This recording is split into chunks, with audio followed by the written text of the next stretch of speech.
రక్షణ రంగంలో స్వయం సమృద్ధి సాధిస్తున్న భారత్ అధునాతన క్షిపణి వ్యవస్థలు, ఫైటర్ జెట్లు, డ్రోన్ల ప్రాజెక్టులపై దృష్టి సారిస్తోంది.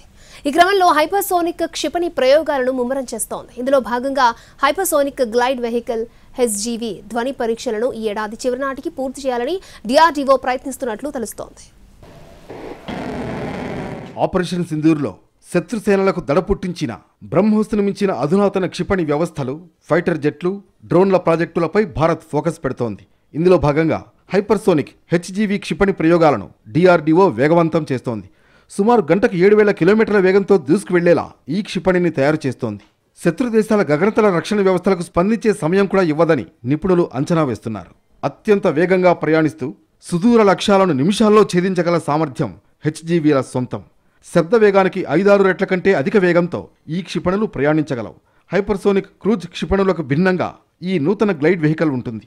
రాకెట్ సాయంతో అత్యంత ఎత్తుకు వెళ్లి అక్కడి నుంచి విడిపోయి హైపర్సోనిక్ వేగంతో లక్ష్యం వైపు దూసుకువెళుతుంది.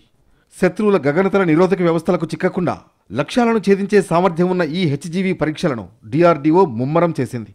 ఇప్పటికే air frame aerodynamics, thermal management, scramjet engine పనితీరు, గైడెన్స్ వ్యవస్థకు సంబంధించి క్షేత్రస్థాయి, వైమానిక పరీక్షలు చేసింది. ఈ ఏడాది చివరి నాటికి ధ్వని పూర్తిస్థాయి పరీక్షలు జరిపేందుకు సిద్ధమవుతోంది.